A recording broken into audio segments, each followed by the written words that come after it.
Olá pessoal, na aula de hoje vamos falar um pouco mais sobre o PGHBA e entender melhor como é que funciona o seu permissionamento e sua restrição em conexões oriundas da rede. Bom, inicialmente vamos acessar aí o nosso banco de dados e visualizar aí os nossos usuários. Nós temos aí o usuário João, o usuário Postgres, o usuário Vinícius e o usuário Ubuntu. Esses 4 usuários, eles são usuários de banco de dados e eles têm permissões de acessar o banco de dados. Porém, eu preciso liberar o usuário João e o usuário Vinícius para acessarem também da rede, ou seja, de uma outra máquina, de um outro ponto qualquer da rede, eles consigam se conectar ao banco de dados. Então, primeiramente, nós vamos fazer um teste aí. Primeiro eu vou fazer aqui a troca da senha dos usuários, só para que a gente não tenha problema. Então, nós temos aí o usuário João, eu vou fazer a troca da senha dele para uma senha mais simples, 1, 2, 3, 4, 5, 6. Vou fazer a mesma coisa para o usuário Vinícius, beleza? Então, agora nós vamos fazer o teste. Vou dar aqui um PSQL, -h, local, host, -u, Vinícius, Postgres. 1, 2, 3, 4, 5, 6. Me conectou. Usuário Vinícius, então está se conectando pela rede. Então eu já sei que o usuário Vinícius consegue se conectar pela rede. Vamos testar agora o usuário João. O usuário João também se conecta na rede. Porém, o usuário João, ele tem acesso a todos os databases. E eu não quero que ele tenha acesso a outros databases que não seja o database dele, que seria aí o DB João. Então, nós precisamos corrigir esse problema. Então, onde a gente faz essa correção? Dentro do PGHBA. Então, nós vamos acessar aqui o PGHBA e vamos visualizar aqui que nós temos aqui o tipo host, que são os tipos que permitem o acesso na rede, né? Aqui nós temos as conexões do tipo IPv6 e aqui eu tenho conexões do tipo IPv4. Beleza? Bom, só um comentário aqui. Dentro do PGHBA, na opção de host, nós temos ainda outros dois tipos. O host SSL e o host NoSSL. Tá? O nome diz tudo, né? Aqui ele vai aceitar conexões somente com SSL. E aqui somente conexões comuns, sem SSL.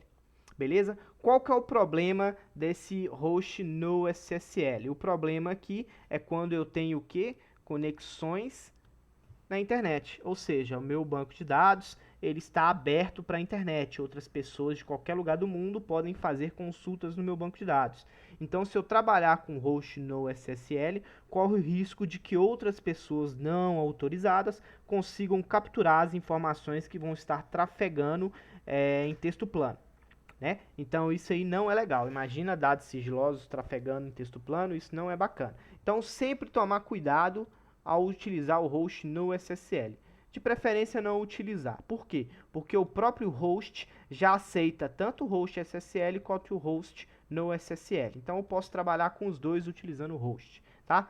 Outra informação bacana é que se eu utilizar aí o tipo host SSL, significa que eu preciso configurar os parâmetros específicos do SSL.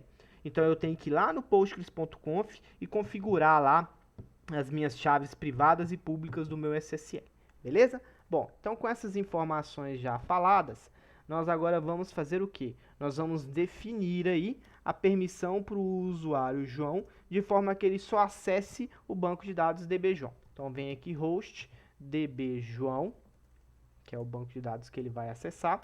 Defina aqui o usuário, defina aqui o local da rede, que é que ele vai fazer a conexão, ou seja, de qualquer lugar da rede. Eu poderia ter definido aqui, por exemplo, uma determinada faixa de IP. Por exemplo, eu quero definir aqui todas as conexões que vierem do 192.168.0 de 1 a 254.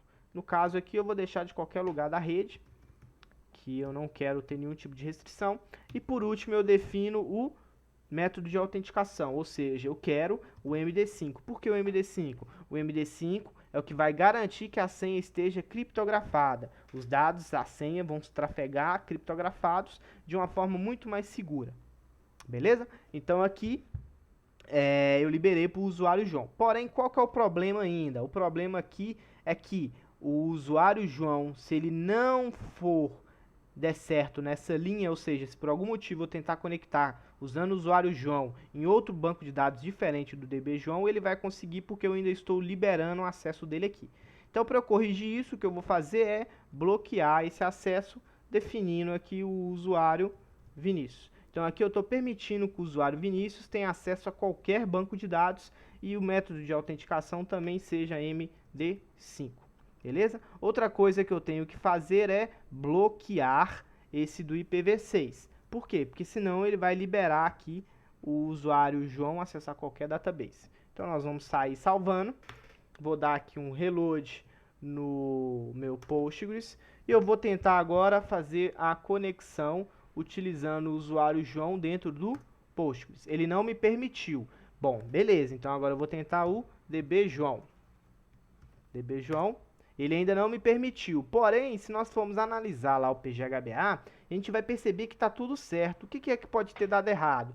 Bom, algumas vezes o PSQL, né, ou até o Postgres mesmo, ele não reconhece o localhost como sendo a minha própria máquina. Então aqui eu vou colocar o meu IP. Beleza? Feito isso, ele vai me pedir a senha, eu coloco a senha do usuário João e agora eu estou conectado no meu Postgres. Somente o banco de dados que eu defini, que no caso aí é o banco de dados João. Beleza? Bom, vamos fazer agora o teste com o Vinícius, né?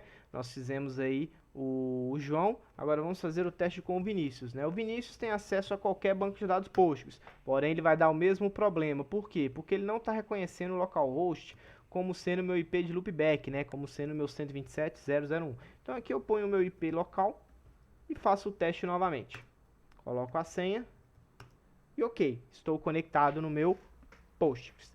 Porém, o Vinícius, ele é um usuário de confiança, ou seja, ele é um usuário que eu poderia fazer o pedido dele da rede e sem pedir senha, porque ele é um usuário que eu confio. Então eu posso fazer isso no PGHBA e liberar o usuário Vinícius para que ele não peça senha. Então vamos entrar aqui no meu PGHBA novamente. Vamos vir aqui em Vinícius e aonde está MD5 eu vou alterar para Trust.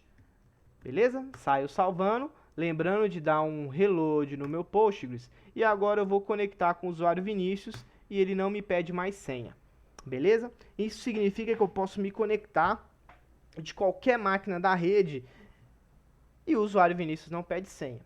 Beleza? Só que isso às vezes é perigoso. Por quê? Porque qualquer usuário de qualquer máquina, utilizando o usuário Vinícius, pode se conectar no meu Postgres. Então eu posso fazer o quê? Definir um IP físico. Ou seja, virar para ele e falar assim, olha, o usuário Vinícius não precisa de senha, porém ele tem que vir de um determinado IP. Então vamos definir aqui. Então eu vou vir aqui no meu PGHBA e vou definir aqui, ó, que o usuário Vinícius, ele não me pede senha, porém ele tem que vir do seguinte IP, 192.168.0.11/32. Beleza? Dessa forma, eu estou falando que o usuário Vinícius só pode acessar o Postgres se ele vier do IP 192.168.0.11. Então vamos sair aqui, vamos dar um reload aqui no Postgres e eu vou tentar me conectar novamente localmente. Ele já não permitiu, ou seja, o usuário Vinícius não tem permissão de acessar o Postgres localmente. Porém, se eu fizer isso da rede, ele já tem a permissão. Então vem aqui, PSQL menos H 192.168.18 menos U Vinícius Postgres. Beleza? Acessou sem pedir nenhum tipo de senha. Beleza? Então essa é uma das formas de se trabalhar com um PGHBA de uma forma bem clara e objetiva.